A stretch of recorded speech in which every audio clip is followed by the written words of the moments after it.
พ่อแต่ความเก่าความพ่อแม่ปากเบาสอนไว้ตั้งแต่หลัง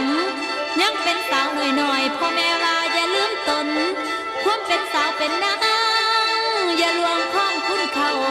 คำโบราณเคยเว้าว่าเลื่อนสามนามสี่กุลสตรีที่ถูกต้องอย่ามองข้ามแต่ปฐม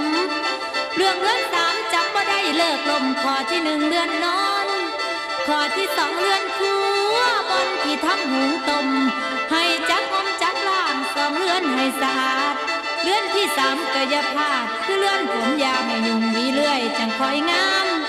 ถึงเวลาอาบน้ำมือล้างสวยสระผมความนิยมของคนนี่แม่นงามก็ตามแล้ว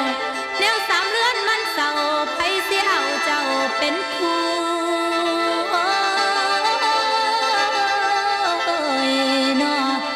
สู้กันนายสายบอกไก่ไผได้สอนเพิ่นกะมัง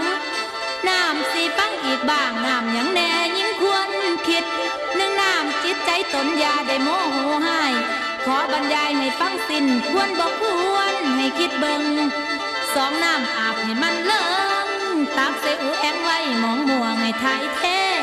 สามน้ำดื่มอีกนั่นเด้อูแองให้สดใสย้ำแก่ไก่ไทยมาแวะยามละอายทันจินตลาขอวอนตานเป็นข้องหูจักที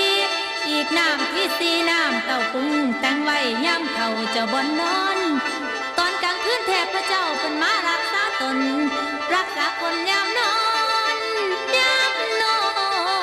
นเป็นเบิ่งแย่งแฟนเป่าน้ำเต้าปุ้งแต่งไว้บูชาเทพพลาดยิ่งใดอาจเฮ็ดได้ไปหน้าสิหุ่งเฮืองพ่อแม่เว้าต่อเนื่องยิ่งใดสร้างเป็นสดสวยถึงสิรวยสินทรัพย์ก็แม่นคุณสติใดไผบ่จักคุณเข้าเลื่อนสามน้ำสี่ฟังให้ดีน้องเอาเสียงร้องเจ้าส่งมาจินตลาจำได้เตือนคนให้คิดทำเราแม่นมีเงินแม่นมีคำแต่ลืมของสิ่งนี้